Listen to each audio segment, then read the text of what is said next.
So it isn't the day after, it's almost a week after, it's typical fashion. I ended up agreeing to do overtime at work, and I was at work all last week, so I just haven't had time to come back down.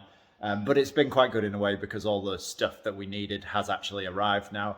So we've got the brake fitting kit for the front. So this is everything from the front that got new pins, new wire clips, and little metal tabs off the top of the brake pads. So we got those to go on, and for the back, I've bought a big boy angle grinder. So we've got a massive angle grinder that I can hopefully reach that bolt with, because the 6-inch one that I had didn't reach basically. So I've got a 9-inch one now, and hopefully it should give me enough disc to cut through here if I have to. But I wasn't fully thinking straight last time because I was extremely tired, but I hadn't disconnected the anti-roll bar, which I think is probably putting tension on this bolt, making it very hard to get out, because it is actually spinning, it's just not coming out. So I'm gonna, before I start messing around too much with the angle grinder and trying to chop in there and risk maybe chopping through the ABS sensor or something, I'm gonna just disconnect this anti-roll bar drop link and see if that takes enough tension off this bolt for me to pull that bolt out, and basically just give me a bit more wiggle room so that I can move stuff around. I can then disconnect this bottom arm and hopefully pull the whole thing out in one piece with the strut attached to it. And then once we've got it out with the strut attached, I've got a bit more room to mess around and try and get this off. And hopefully, if the bolts are really, really seized, we can just leave the hub soaking in some oil or something for a few days, and maybe it might make the bolts come out a bit easier. If not, we can get some heat on it and burn them out. Jump, jump, jump, jump, jump, jump, jump.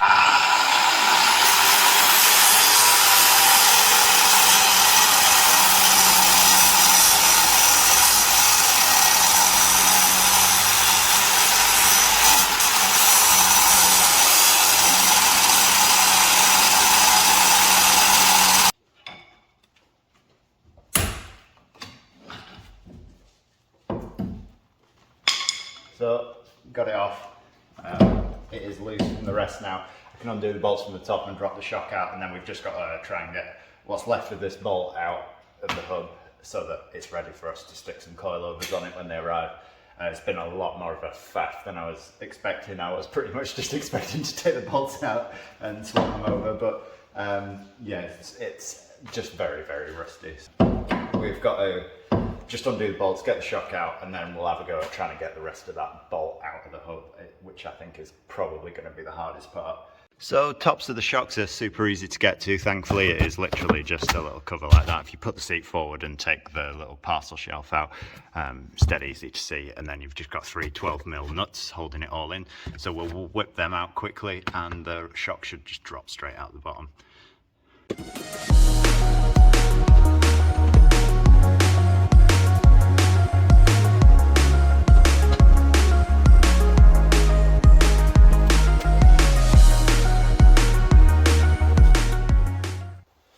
Shock absorber.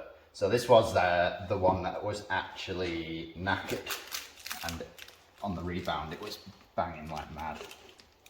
It's not doing it so much off the car, but when it was on the car it was like boof, boof, boof. So it looks fairly crusty and horrible. So hopefully you can feel it when you're squashing it down. Just there's no resistance on the way back up. Just as I thought. It's fucked. So, it's fairly crusty. Like I mentioned earlier, the shock doesn't really need to be saved. It's only the springs, because these are the ProDrive springs. So I'm going to keep hold of the springs, even though I'm possibly going to put coilovers on it. I'll keep hold of the springs, and then if I ever come to sell the car and somebody wants to put it back to original, they've got the original ProDrive springs to go back on it. You know when you're just considering letting a car roll over your head? Yeah. So yesterday I came down and I did a little bit on the back. I managed to get the shock off, but the hub is just absolutely buggered. We're going to have to take the hub off and put a new hub onto it. So while I am going to cut the rest of that off and just butcher the back of the car. Dunk's gonna just finish off changing the oil. So we've just got the oil filter to change. It's just dropped the tray off now, and oil filter is here. And yeah, we just got to bang the sump plug back in and put some oil in it. We've got some oil, so it's at this moment we're starting to think maybe we should take the Accord. Might be easier to afford. That wasn't actually as tight as I thought it would be.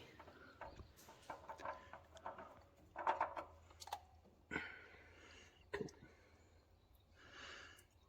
You didn't get it all down your arm either. Not this time. I'm getting better. That's the last 2 oil changes I've not been a total fucking mess. Cool, right. I'll leave you to do the rest of this, and I'll try and get the rest of that fucking back arm off. Lovely job. We have made a little bit of progress today, but not a great deal because it is like the hottest day in history or something.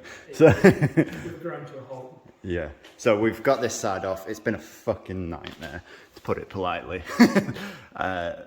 So we've had to take the whole hub off.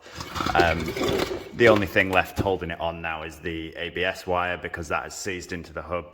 I'm gonna have to buy a completely new hub, because you can see there, that's the actual inside of the bolt going through, and it's exposed on this side, so it's just totally corroded. There's absolutely no chance that's going to come out.